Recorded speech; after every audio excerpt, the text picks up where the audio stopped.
queridos, tudo bem com você? Espero que sim. Vamos agora às atualizações, as principais notícias nacionais e internacionais. Agora com a Bárbara do Te Atualizei. É bomba, bomba, bomba, hein? Veremos. Tudo de bom, felicidades. Vamos à notícia. Mulher foi condenada a 10 anos de prisão após criticar governo nas redes sociais. Sentença reforça clima de repressão sobre o regime, que usa lei contra ódio para perseguir opositores. Se eu te dissesse que isso aconteceu no Brasil, você não iria se assustar e provavelmente achar bem plausível. Mas na verdade isso aconteceu ontem, na Venezuela, onde uma lei criada para acabar com o discurso de ódio virou arma na mão do regime do Maduro para perseguir desafetos políticos e acabar com a oposição. Viu? Eu disse que Venezuela era real. A Suprema Corte venezuelana se reuniu e decidiu que a partir de agora a regra do jogo, que foi discutida e determinada pelo Congresso, aqueles que podem de fato fazer leis, mudou. E Barroso disse, com a cara mais limpa do universo, que não, a gente não legislou não. Que isso? Foi dito apenas que uma solução foi produzida. Já o Toffoli chorou. Tipo, real, chorou mesmo. Ao fim da nova lei criada pela Suprema Corte, Jorge Messias, sendo o áudio da Dilma, diz que a decisão do STF sobre redes é histórica e que atende nossos pedidos. Nossos pedidos, no caso do governo Lula, que é onde o PC trabalha. É pra salvar as criancinhas e os idosos dos golpes promovidos nas plataformas, eles disseram. Só que quarta-feira o Alexandre deixou seu comentário dizendo que redes sociais têm um viés político e um modelo perverso. Uma grande preocupação com o viés político das plataformas. Isso vai bem de encontro com a manifestação da Gleisi Hoffmann, onde ela deixou claro, tempos atrás, que a esquerda iria continuar sendo massacrada nas redes se elas não fossem regulamentadas. Então, isso aí de salvar a esquerda nas redes sociais e salvar as criancinhas e os idosos. Eu vou detalhar para vocês o que a Suprema Corte definiu no fim da tarde dessa quinta-feira e que muda bastante a forma de comunicação na internet. Pelo medo, é verdade. Mas muda. Só que fica aí que eu também vou te mostrar como isso não vai acabar bem, inclusive para a própria esquerda. Só que para eu te explicar de uma forma que você compreenda o que aconteceu, eu preciso dar contexto. E para isso eu vou usar uma matéria do próprio STF que em março desse ano nos anunciava. STF e o UNB lançam um livro sobre desinformação e futuro da democracia. A obra tem artigos de ministros do Supremo e especialistas em diversas áreas. E aqui vai a minha interpretação, beleza? O livro está disponibilizado para que você baixe de forma gratuita e que você faça a sua interpretação. Mas eu já te adianto, meu amigo. Coragem. Então, esse livro aí já exaltava a Suprema Corte como uma guardiã da democracia digital por ser uma combatente das fake news, do discurso de ódio e da desinformação. Há 4 anos atrás, Toffoli já dizia... O tema, quem é o editor disso? E nós, enquanto judiciário, enquanto Suprema Corte, nós somos editores de um país inteiro, de uma nação inteira. E ontem essa frase se materializou. Eles se tornaram os editores da internet de forma autodeclarada e sem nenhum motivo. O texto, que de novo está disponível no site do STF, diz que o combate à desinformação é necessário contra grupos radicais. E presta muita atenção nesse trecho, porque ele é muito explícito. Abre aspas. É possível também que o CID, que é o Centro Integrado de Enfrentamento à Desinformação e Defesa da Democracia, que tem como logo um olho que lembra muito o olho da capa do livro 1984, aquele que tudo veio, que tudo derruba, comandada pelo TSE, inaugurada pelo TSE, cumpre o papel de dissuasão, ou seja, diante da possibilidade de responsabilização dos que cometam crimes pelas redes sociais, em uma escala jamais antes vista, e com um grau probatório apurado, as redes de ódio podem ou mitigar a sua atuação mais agressiva ou buscar formas alternativas de disseminação de propaganda ilegal. Agora se liga nesse trecho, que coisa maluca! A dissuasão deve ter efeito, sobretudo, na sedução que o extremismo exerce sobre candidaturas de partido de centro-direita, que muitas vezes são capturadas pelo discurso extremista como forma de ganhar adesão eleitoral mais ampla, principalmente quando tem como principais adversários partidos de esquerda. Fecha aspas. Ou seja, o texto deixa claro que quando partidos de centro-direita começam a se aproximar de pautas consideradas extremistas, o CID deve frear essa onda. Afinal, a direita vai estar sempre no lado oposto da esquerda. Que é santa, tá? Janones, que admitiu rachadinha, tá aí, deputado, fazendo vídeo acusando o Nicolas de ter votado pelo aumento da conta de luz, quando ele mesmo votou para que isso acontecesse. Isso é absurdo em tantas camadas, porque cria uma espécie de centralismo eleitoral disfarçado. O judiciário se colocando como porteiro da pureza democrática e a direita como um vício que precisa ser combatido. O livro também fala sobre educação midiática e alfabetização digital. E, novamente, os editores do Brasil já deixam claro que eles precisavam ensinar você a pensar corretamente. O que não é nenhuma surpresa, já que em setembro do ano passado, Barroso disse que o seu legado será a total recivilização do país. O ministro da Suprema Corte está apenas nos recivilizando, viu, galera? E dentre muitas outras passagens que poderiam ter saído diretamente do livro 1984, esse livro do STF ainda diz que a CID é um incentivo às outras pastas ministeriais do governo para que eles estruturem centros iguais, implementem coisas iguais. Ou seja, o texto está incentivando a se criar um setor de monitoramento na pasta da economia, na pasta da saúde, da educação, só não se esquecendo que a CID tem como foco barrar a sedução das pautas extremistas da direita.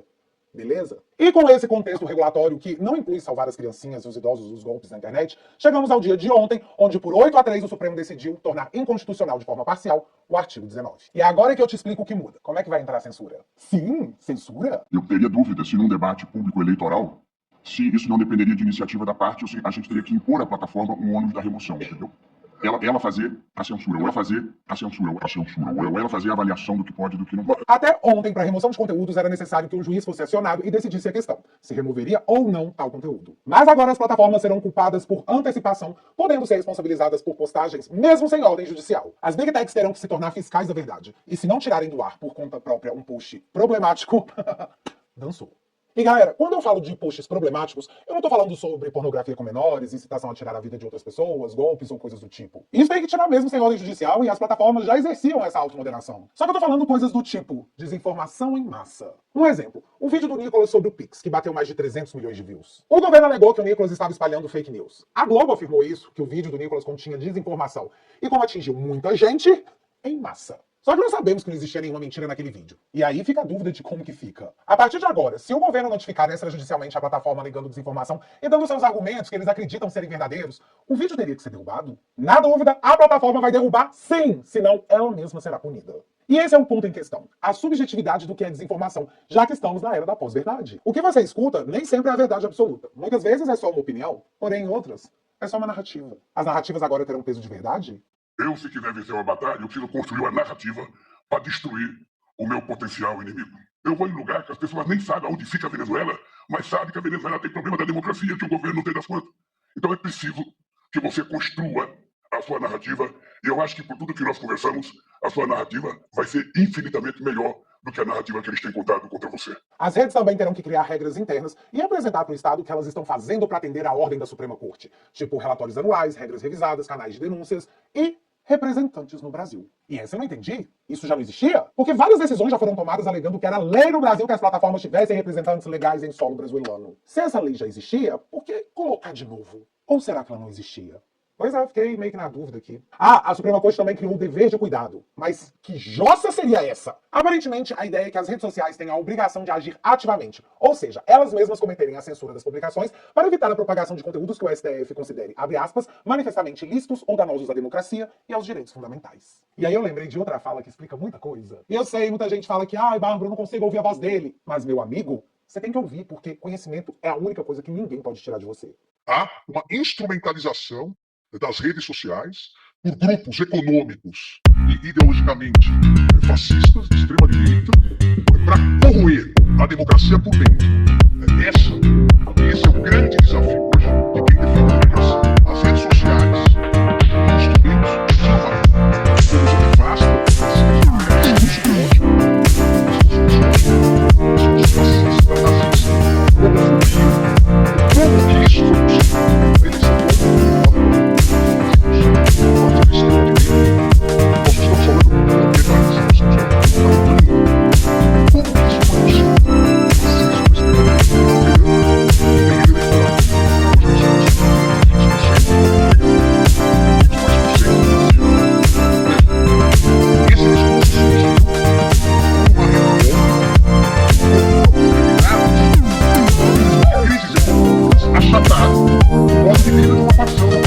Aí a gente volta lá na parte do conteúdo da educação. Alexandre está claro que tem uma bolha. Então você acabou de imaginar que será mais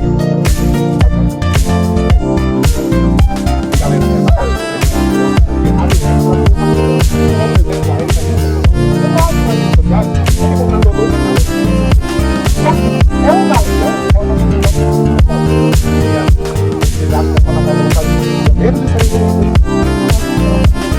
quando colocado como crime a ser barrado pelas plataformas, tentar restringir o exercício dos poderes constitucionais. Então, se eu começar a militar pelo impeachment do Lula, eu estou tentando restringir o exercício de um poder constitucional? E se eu quiser pedir impeachment de ministro do STF, eu ainda vou poder fazer isso nas redes? Será que as plataformas vão ficar com medo de ser punidas e controlar o meu poder? Outra coisa, é crime atentar contra as eleições. Tá, tudo bem, e não controlar da caixa isso já é um fato. Afinal, a Convenção Nacional também eles não fazem qualquer democracia para você provavelmente não. Eu estava tentando escutar muito claro. Uma rede social que eu soube, eu estava caindo de pau.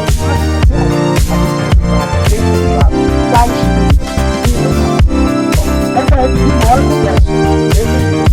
Essa rede também a não poderia ser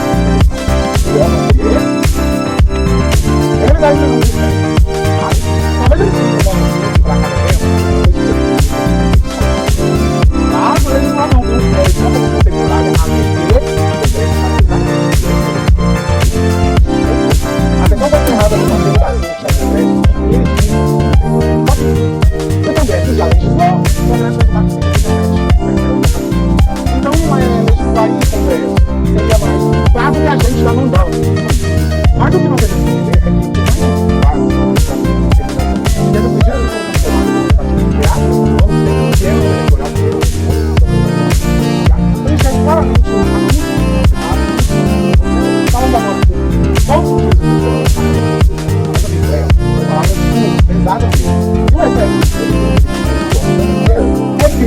digital.